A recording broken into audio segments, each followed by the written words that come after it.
Okadi here. Today we're going to go over our league start builds for 3.26.5.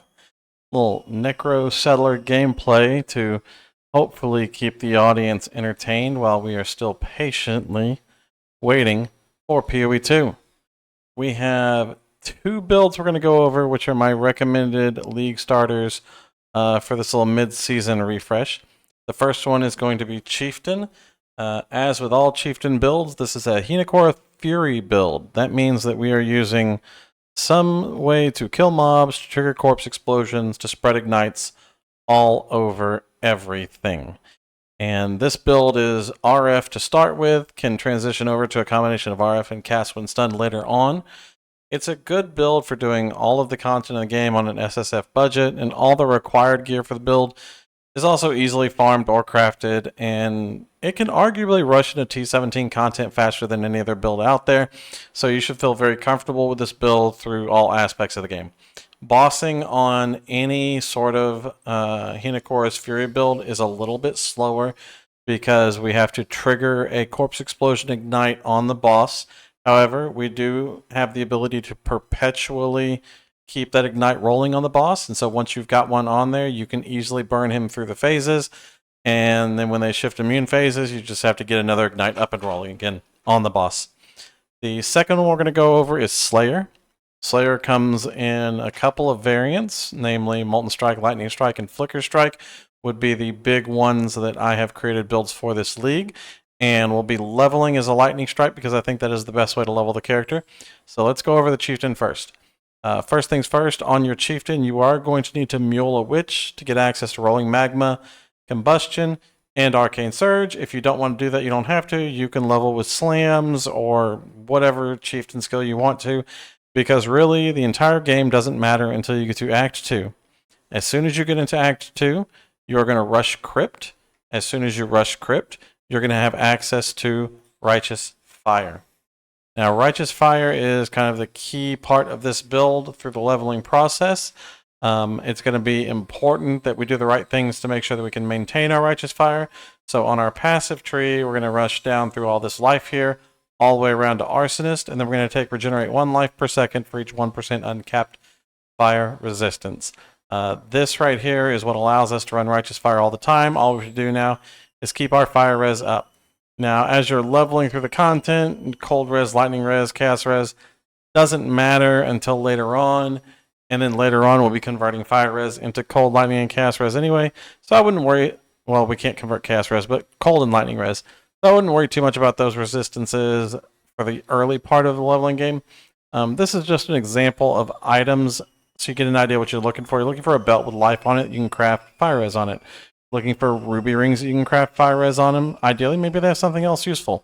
You do need a lapis amulet, which you can buy off of the first vendor. Ideally, we want to get one with life that we can craft fire res on it. And you see a pattern here. Life regeneration, movement speed, fire res. Life regeneration, life, fire res. Life, fire res. A little bit of fizz damage reduction if possible. Life regeneration, fire res. Maximum life on the shield. Chance to block on the shield and fire res. Now, the extra reduced damage from critical strikes is just kind of icing on the cake. It's not necessary for the build, but it does help out a lot.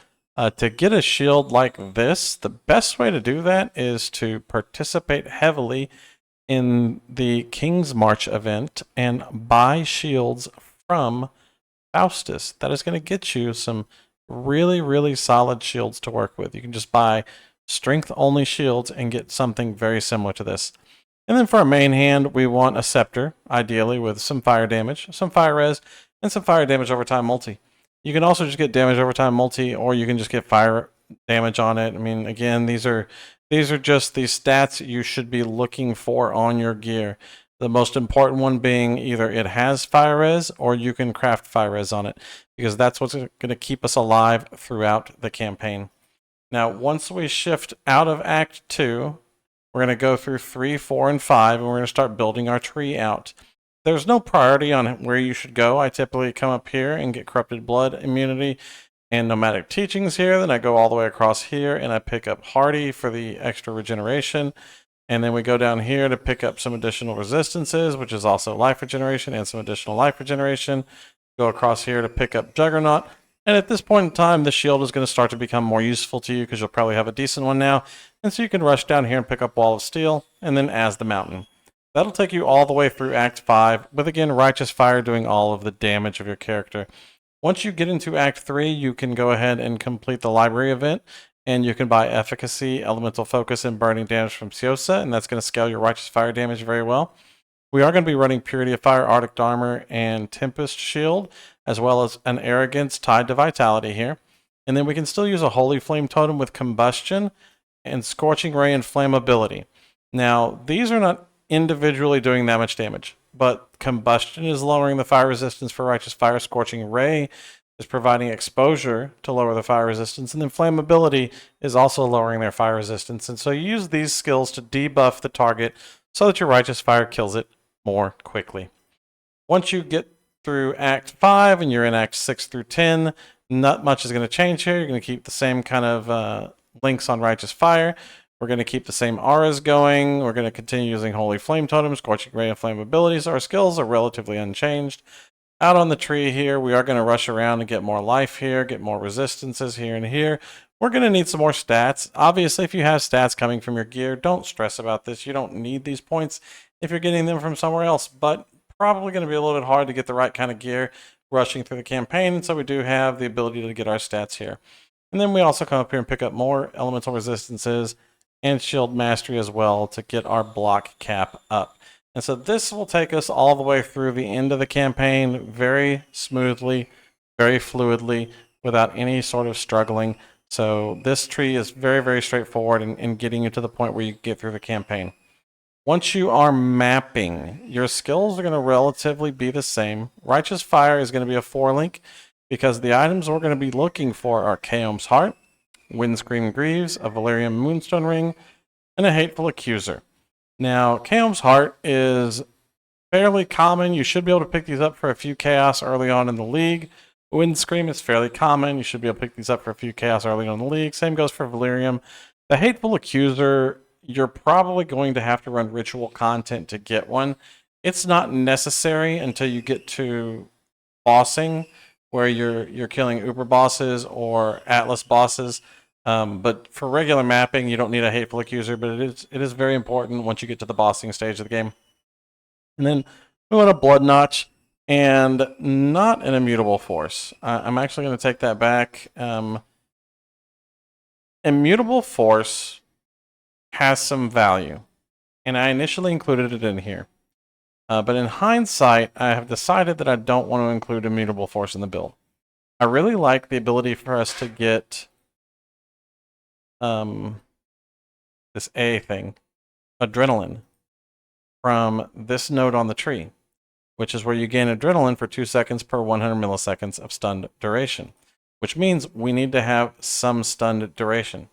And we don't have to have a lot of it, but this gets us at 0.17 stun duration, which is about 3 seconds of Adrenaline every time we're stunned.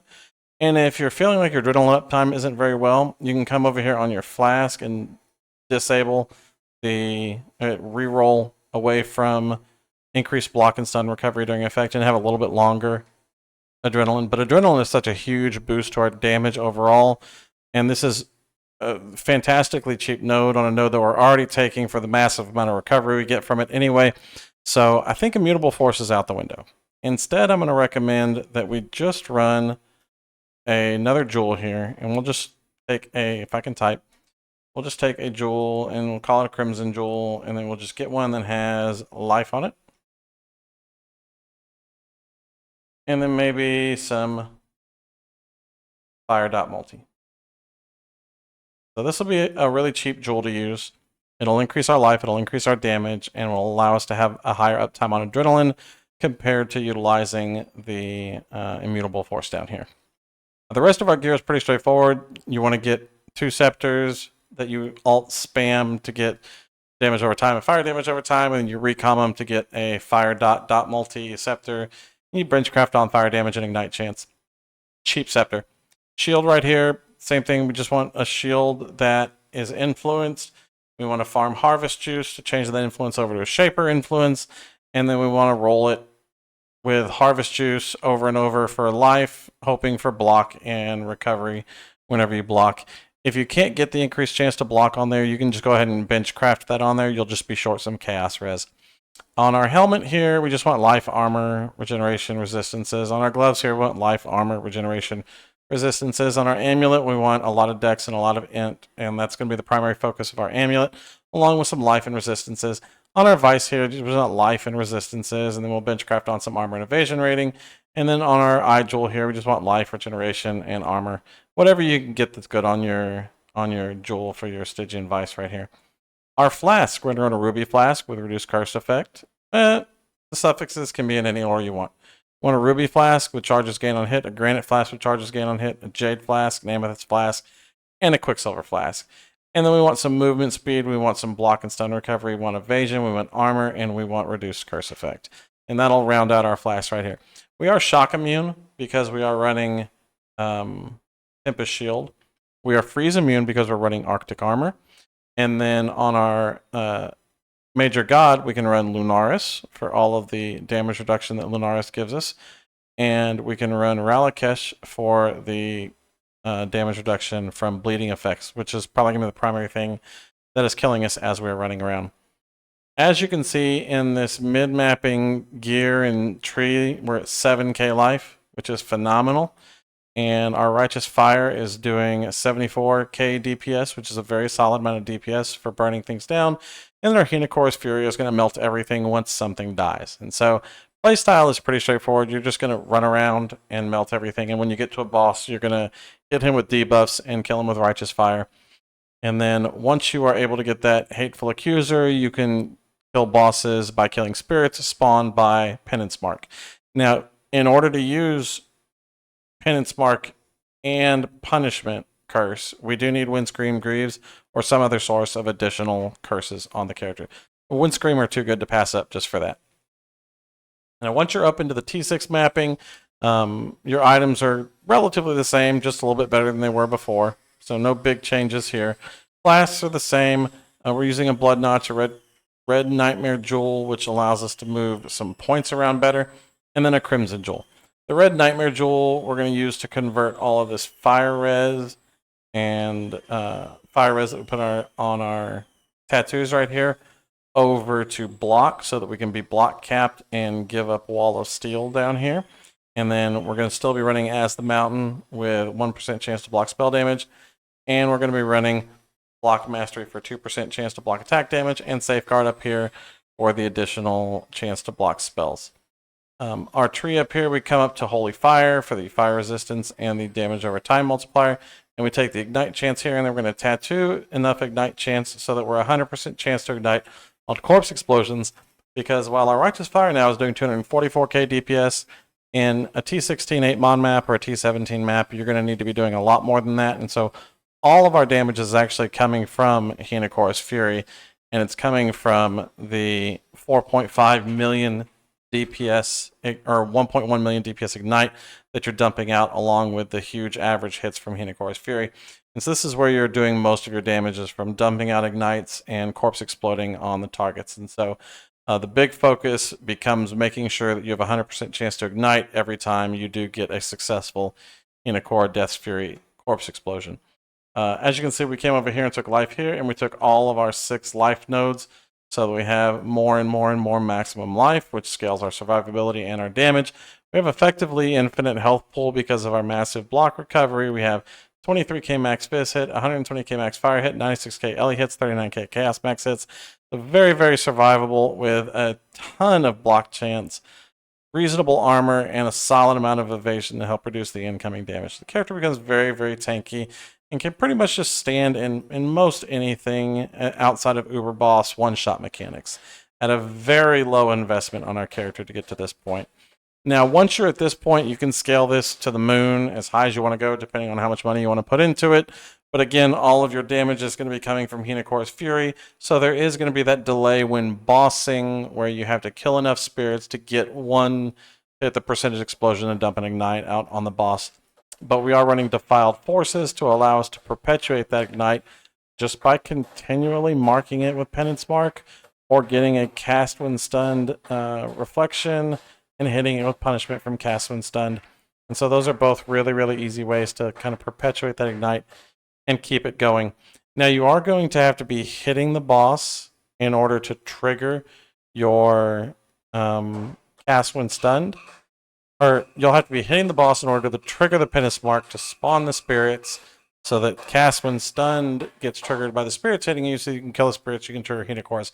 So it's a little bit of a complex setup on how to get everything going, but you're just basically going to penance mark the boss, wait for it to hit you, and Firestorm is going to do 90% of the work of continually hitting the boss to spawn the spirits, so the spirits hit you, so that more firestorms happen, and so on and so forth. But if you're having any sort of a lull in that damage, you can come in and swap Fire Penetration out for Blade Vortex. And Blade Vortex has a longer duration at 4 seconds than Firestorm does at 1.4 seconds, and makes that perpetual hitting of the boss and spawning spirits a little bit smoother. But in the mainstay, I just have no troubles running Firestorm and Fire Penetration. Fairly straightforward build here. Now, if you have any questions on this build, leave a comment down below or come by Twitch. I'm happy to answer them anytime. But we will move on to the Slayer. Now, this is a little bit more in-depth leveling build for the Slayer, because the Slayer is not as strong in the leveling process as Righteous Fire is. So we have a step-by-step Act 1, Act 2, Act 3, 4, and then 5 through 10 here. Now in Act 1, we're just going to be using Splitting Steel and Chance to Bleed to level. This should be more than enough to get you going. You're going to run Clarity, Vitality, Enduring Crime, Molten Shell, pick a travel skill, and then run Sniper's Mark for your curse with Splitting Steel. This will get you through Act 1. Once you get over to Act 2, you get access to Lightning Strike at the beginning of Act 2 whenever you kill Merveil. So get Lightning Strike as soon as you have access to Trinity. You can run Trinity and then run added fire damage. Because we are elemental converting Fizz, we have 40% Fizz conversion here. And then Lightning Strike has 50% Fizz converted to lightning damage.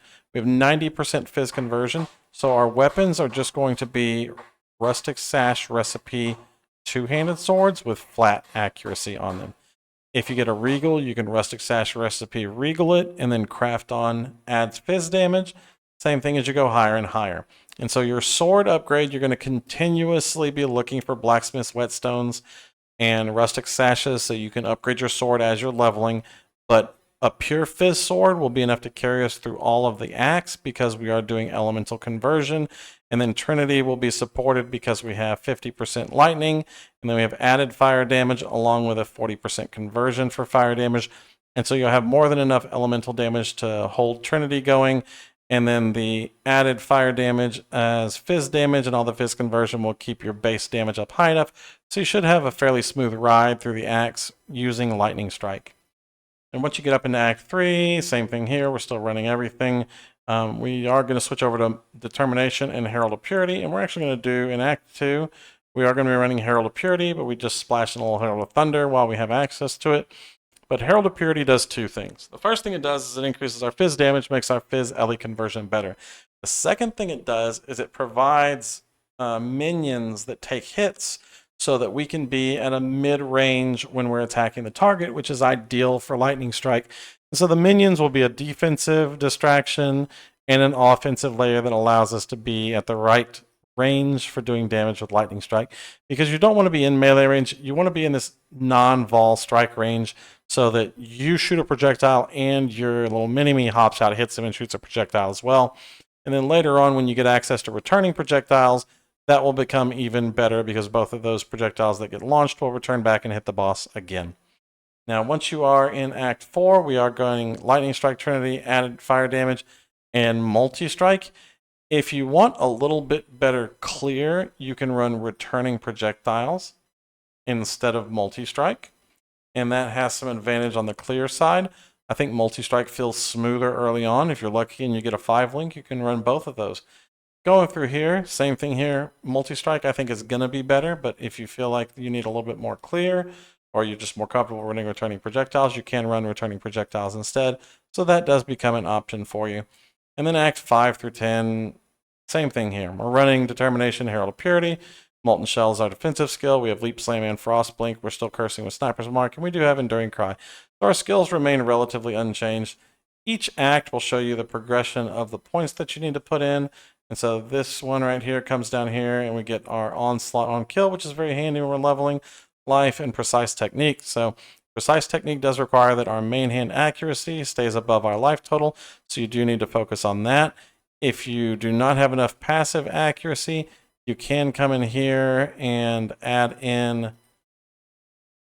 we'll just throw it right in here, a Precision with an Arrogance, and that can help get your accuracy up to a point where you are a little bit more comfortable with it, so that you have access to Precise Technique all of the time. But as long as you have a flat accuracy shield and you have this accuracy node right here, in the leveling process, you should be fine. You should not need Precision and Arrogance, but that does become an option for you. We're not going to include those in the guide itself, though. That's just something that becomes a very solid option for you there. Now, once you have completed all of these acts and you're to this point in the tree, you need to decide what you want to play. And so Slayer has a lot of options, and this tree allows you to fairly easily convert over to many of those options. And so I'll have links down below on Molten Strike of the Zenith build, two-handed Flicker Strike build, a two-handed Cyclone build, a one-handed Flicker Strike build, a one-handed Lightning Strike build. There's a lot of options that you have for gearing this character out in the mapping system and figuring out how you want to play the character. And then you can flip and flop between all of those builds fairly easily as well if you're new to Slayer and you just want to try out a few different things. I didn't talk about the Ascendancy down here, but in Act 3, you get access to your first Ascendancy. Brutal Fervor is ideal. It is increased damage, and it's not Overleech. It is Unreserved Life Leech, which means that your leech is continuously active while you're fighting and is a much better survival tool than anything in this entire tree through the leveling process. Once you get into the end of the game, you're going to be taking Bane of Legends and then Headsman. And then at the end, you'll take Masterful Form once you're in the mapping portion, and you have better access to some endurance charge generation through things like Disciple of Unyielding, or if you're a shield, through things like Deflection. Now, there are many other League starter content out there, and so some really notable League starters would be like Gladiator, Lacerate, Eviscerate is really strong. Ice Nova, Archmage, Hierophant's really strong. Hexblast Miner is really good, either as an occultist or a shadow or a trickster. And of course, trickster insert skill here. Like, it doesn't even matter what you play. Trickster has such a strong basis with huge evasion, huge energy shield, and ephemeral edge. You can just put any attack skill in there and probably make it work, including some spell skills and just running Spellblade, things like that. And so I think these are the two best League starters for this mid-league reset for the builds that I have created this league and builds that I can support.